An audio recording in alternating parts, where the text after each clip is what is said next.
அன்புமிகு பேரவைத் தலைவர் அவர்களே, அந்த காவிரி பிரச்சனையை விட்டுறேன். நம்முடைய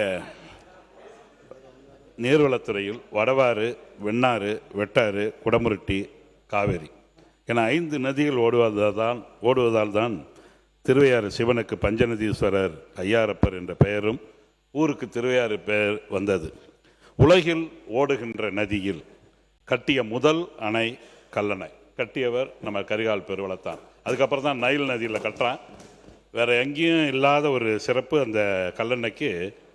அங்கே கருங்கல் எதுவும் கிடையாது, கருங்கல் மலை கிடையாது.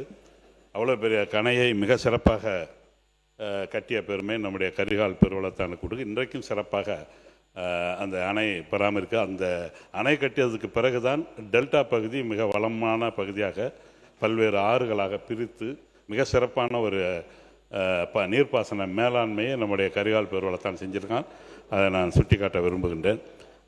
கல்லணையிலிருந்து காவிரி, வெண்ணாறு, கல்லணை கால்வாய், கொள்ளிடம் ஆறுகள் பிரிந்து பாசன பகுதிகள் ஆரம்பிக்கின்றன. திருவையாறு தொகுதியில் மட்டும்தான் 5 டிவிஷன், அதாவது குறிப்பாக காவிரி கோட்டம், வெண்ணாறு கோட்டம், கல்லணை கால்வாய் கோட்டம், அக்னியாறு கோட்டம் மற்றும் ஆற்று பாதுகாப்பு கோட்டம் ஆகிய 5 பராமரிப்பு கோட்டங்கள் உள்ளது.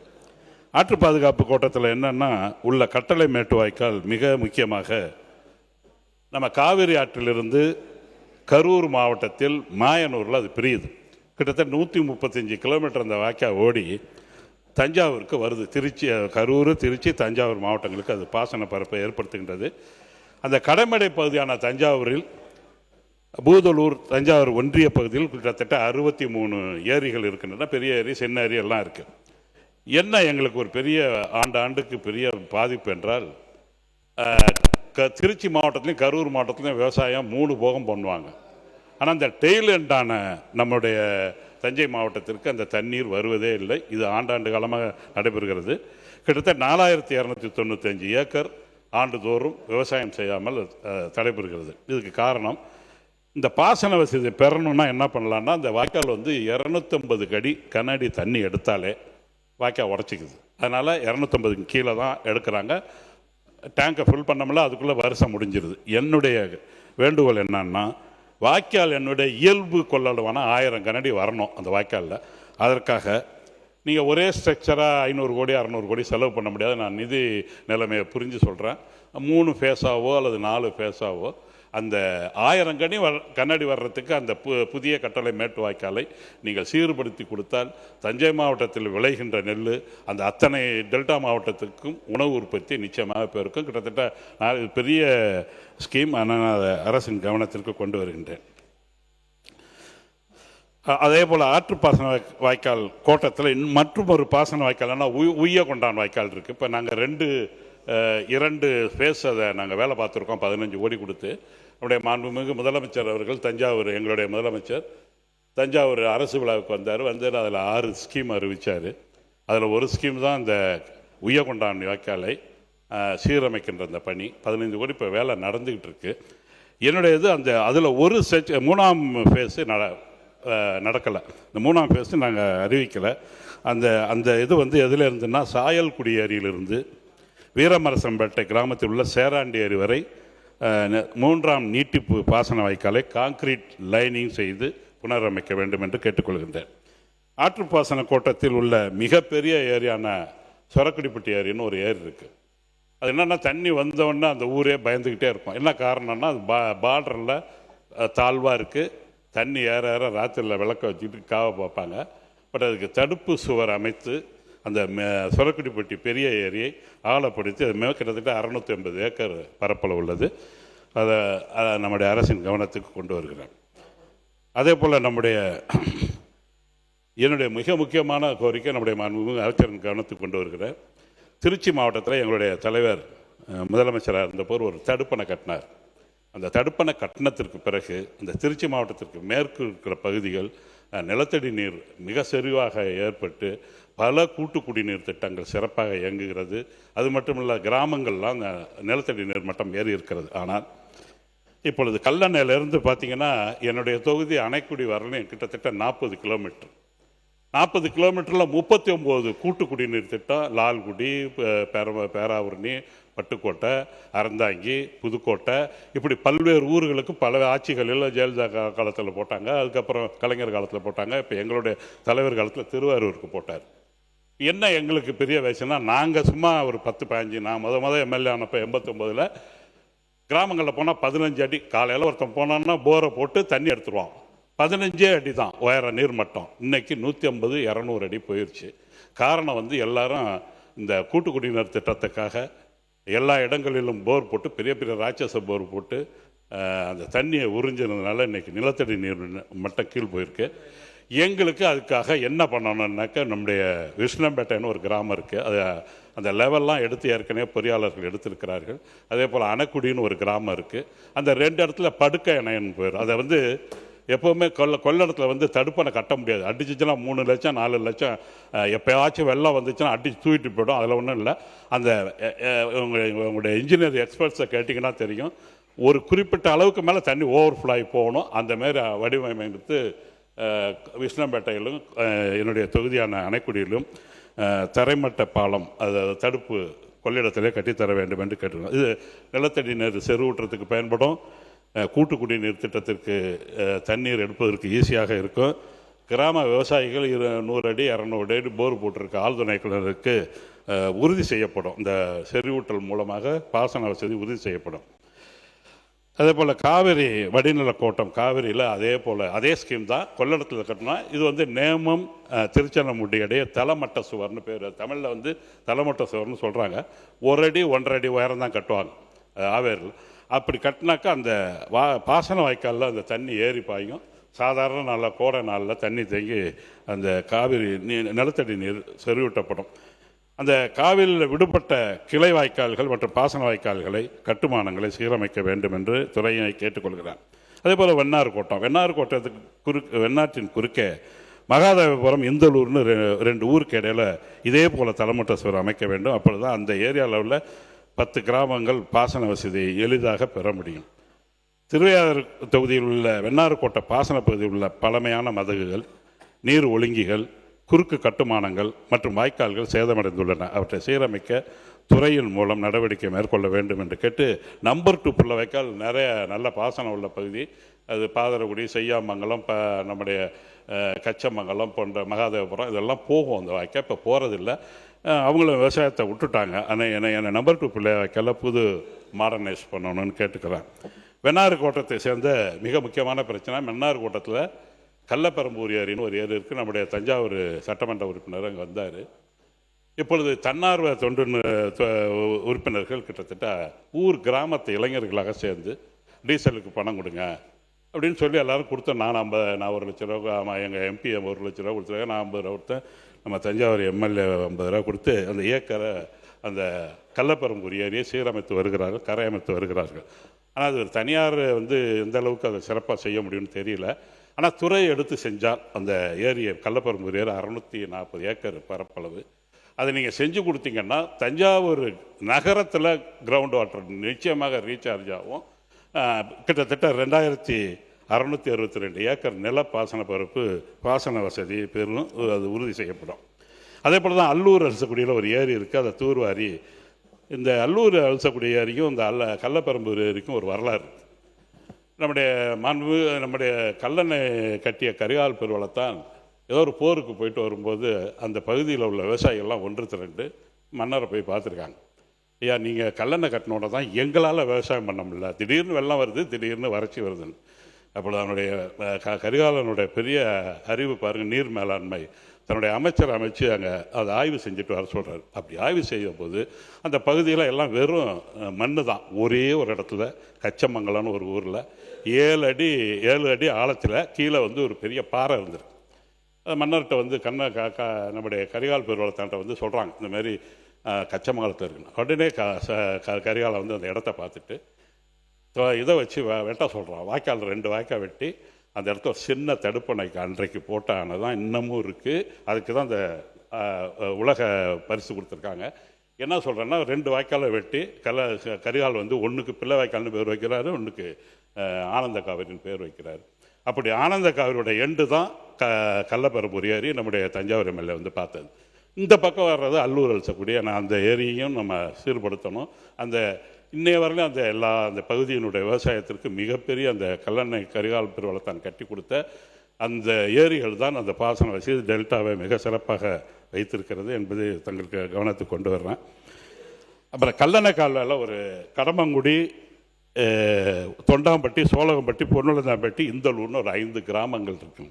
அதில் 5 ஏரி இருக்குது. அந்த ஏரிக்கு என்னன்னா பட்டியலில் இருக்காது, எந்த டிவிஷன்லையும் இருக்காது. அன்கிளாசிஃபைடு டேங்க்ஸ்னு வச்சு உங்கள் டிபார்ட்மெண்ட்டில் சொல்லுவாங்க. தண்ணி விட மாட்டான் மக்கள், எந்த ஊராக இருந்தாலும் சரி, அவன் சொந்தக்காரனாலும் சரி, அந்த ஏரிக்கு தண்ணி விடாதான்.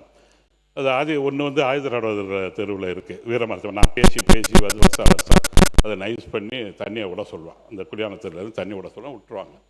இது நீங்கள் கிளாசிஃபைடு அன்கிளாசிஃபைடு டேங்கை துறையின் மூலம் ஏதாச்சும் ஒரு இதில் சேர்க்கணும். அப்படி சேர்க்குறப்ப தான் அதுக்கு நீர்ப்பாசன வசதி வரும். அப்படி வரும்போது அந்த பகுதியில் விவசாயம் செலுக்கும் என்று கேட்டுக்கொள்கின்றேன். வந்துட்டேன் 20 நிமிஷம் ஆச்சுன்னா ஐயோ அந்த முடிச்சு நன்மை ரொம்ப போகல. இந்த உள்ளாட்சித்துறை மிக முக்கியமான துறை. நான் உள்ளாட்சித்துறை அமைச்சர் கவனத்துக்கு கொண்டு நல்ல மந்திரியாக தான் இருக்கார், பழக்கம் இல்லை, நல்லா பேசி சமாளிச்சிடறாரு. அந்த பத்திரிக்கையை கண்டால் தான் ஏன் இப்படி வேகமாக போகிறாருன்னு தெரியல. பத்திரிக்கை கண்டால் கிட்டுக்கிட்டுன்னு போயிடுறாரு. எந்த பத்திரிக்கையும் பதில் சொல்ல மாட்டேங்கிறாரு. அது ஒரு புது டெக்னிக் தான். அதுக்கு தான் நம்ம ராஜ்மோகன் அண்ணன் இருக்கார். ரொம்ப அவர் சொன்ன அந்த பேட்டியை நான் படித்து ரசித்தேன். அது என்ன சொல்கிறாரு, புஷி ஆனந்த் ரொம்ப தீவிரமாக அந்த ஆய்வு பண்ணிக்கிட்டு இருக்காரு. அந்த காவேரி சம்பந்தப்பட்ட ஃபைலெல்லாம் படிக்கிறாரு. அதனால் அவரால் பத்திரிக்கை சந்திக்க முடியல. அது மட்டும் இல்லை, அடிக்கடி கூட்டம் போட்டுக்கிட்டு இருக்காரு. ரொம்ப அழகாக சொன்னார். அது பரவாயில்ல, அதை பார்த்துக்கிறேன். உள்ளாட்சித்துறை என்பது கோசிமணி பெரிய ஜாம்பவன். அதில் ஒன்றும் சந்தேகம். கோசிமணி இந்த மாமன்றத்தில் 2 நாள் உள்ளாட்சித்துறையை டிமாண்ட் 2 நாள் டிஸ்கஷன் விட்டார். எல்லா ஏடிஎம்கே காங்கிரஸில் அப்போ நம்ம இவர் இருந்தார், வேதாரண்ய எம்எல்ஏ இருந்தார். மிக பிரமாதமாக யார் என்னென்ன பீட்டர் பொன்ஸ் இருந்தார், என்னென்ன பேசுனாங்க, பி வி ராஜேந்திரன் என்னென்ன பேசுனாங்களோ அது மாதிரி ஒரு மந்திரியை நான் பார்த்ததே இல்லை. என்னென்ன டிமாண்ட்ஸ் வச்சாங்களோ அத்தனைக்கு பதில், அத்தனைக்கு கையில் கொடுத்துட்டாரு. எத்தனை டேங்கு கேட்ட, எந்த ஊரில் கேட்ட, என்ன பண்ணணும்னு சொல்லி அருமையாக கொடுத்தாரு. 2 நாள் டிஸ்கஷன் விட்டாங்க. இப்போ நீங்கள் துறையை 3ஆக சேர்த்து ஜருகண்டின்னு நம்ம திருப்பதி கோயிலில் சாமி கும்பிட்ற. இப்போ நானே ரொம்ப சுருக்கிட்டேன், 2 பக்கம் பேசணும். ஏன்னா அது உண்மை நியாயம். ஒரு தனி நாளாக வைக்கணும். ஸ்பீக்கருக்கு சொல்கிறேன், அடுத்த வாட்டியாச்சும் தனியாக வச்சு ஒரு எம்எல்ஏ நிம்மதியாக இப்போ இங்கே இருக்கிற எல்லா எம்எல்ஏக்கும் சொல்கிறேன், ஊருக்குள்ளே போகணுன்னா உள்ளாட்சித்துறை நல்லா இருக்கணும். உள்ளாட்சித்துறை கண்டிப்பாக நல்லா இருக்கணும். பிஓ நல்லா இருக்கணும். எங்கள் மணி என்ன சொல்லுவார், டேய் ஒரு மாவட்டத்தில் சிறப்பாக இருக்கணும்னா கலெக்டர் நல்லா இருக்கணும், அடுத்தது பிஓ நல்லா இருக்கணும், அடுத்தது பிடிஓ நல்லா இருக்கணும். மிக சிறந்த தீர்க்கதரிசி. அவர் சொன்னதை பார்த்தீங்கன்னா நாங்கள் அவர்கிட்ட எதுவுமே கேட்க மாட்டோம். நல்ல பிஓ எங்கள் தஞ்சாவூருக்கு போடணும், பிரமாதமாக வேலை வாங்குவார். அது நிறையா விஷயம் இருக்குது அவர்கிட்ட. நான் எல்லா டூர் எல்லா மாவட்டத்துக்கும் அவர் கூட போவேன். மிக அற்புதமாக அந்த 2 நாள் இங்கே நடத்தினார். எங்களுடைய முதலமைச்சர் மாண்புமிகு திராவிட மாடல் நாயகர், அவர் உள்ளாட்சித்துறை அமைச்சராக இருந்தார். 2 நாள் நடத்தினார். நீங்கள் பாதியாக நடத்துறீங்க, அது உங்கள் விருப்பா இருந்தாலும் சுருங்க சொல்லி விளங்க வைக்கிற அந்த இருக்கு. அவங்களுக்கு கண்டிப்பாக அதெல்லாம் நிறையா இருக்குது சார். அது அதுக்கு மேலே போகல. திராவிட முன்னேற்ற கழக ஆட்சி காலம் மிக சிறப்பாக உள்ளாட்சித்துறைகள் இயங்கி இருக்கிறது. நினைவில் வாழும் கோசிமணி அவர்கள், திராவிட மாடல் நாயகர் கழகத் தலைவர் அவர்கள், அண்ணன் ஐபி அண்ணனுக்கு ஒரு பெரிய ரெக்கார்டு என்ன தெரியுமா, நாங்கள்லாம் எலெக்ஷனில் ஃபேஸ் பண்ணுறதுக்கு அவர் தான் காரணம். ஒன்றும் இல்லை, தலைவர்கிட்ட பேசினார், 4000 கோடி வாங்கினார். அடுத்த வருஷம் 4000 கோடி, 8000 கோடி முதலமைச்சரின் சாலை திட்டம்னு சொல்லி நம்ம ஹைவே ஸ்டாண்டர்டில் இன்றைக்கி எந்த ஊரில் போனாலும் வெள்ளைக்கோடு போட்டு மிக சிறப்பாக. இன்றைக்கி அசோக்குமார் ஜெயிச்சார்னா பேராவணி ஜெயிக்க முடியுமா? அவர் ஜெயிச்சார்னா அந்த ரோடு தான். அண்ணாதுரை ஜெயிச்சார்னா ரோடு தான். நான் ஒன்றே தான் கொஞ்சம் ஏமாந்துட்டேன்.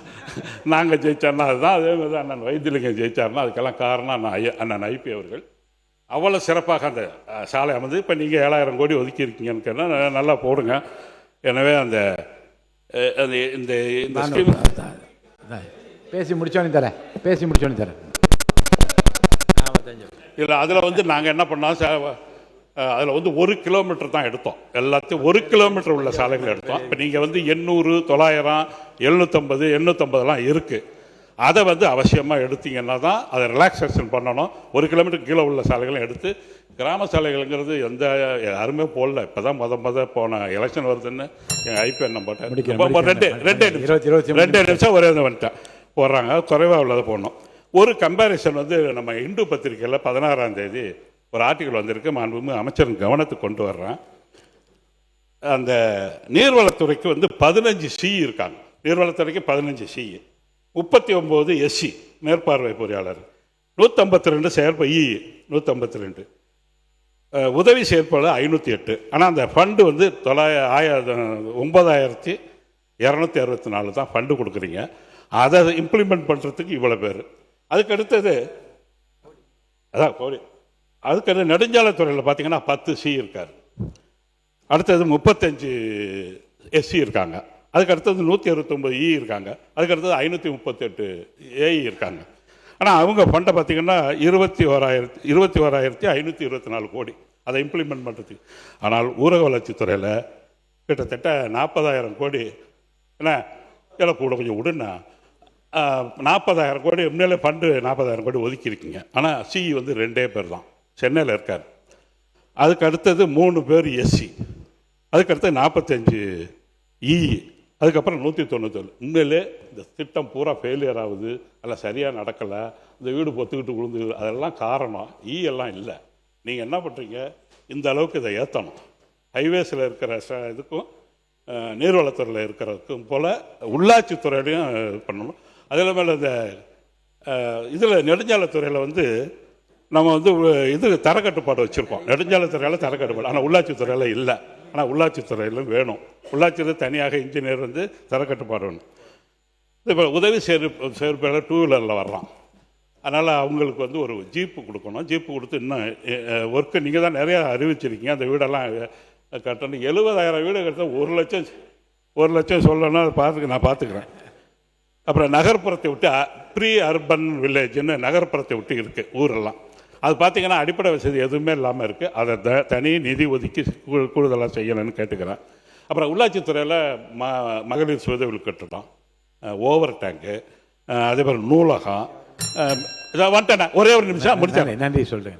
இதெல்லாம் வந்து பராமரிப்பு அதான் குரூப் சொன்னார்ல, அதெல்லாம் பராமரிப்புன்னு என்னுடைய தொகுதியில் திருவையாறில் மட்டும்தான் யூனியன் ஆஃபீஸு பழைய காங்கிரஸ் காலத்துக்கு கட்டடமாக இருக்குது.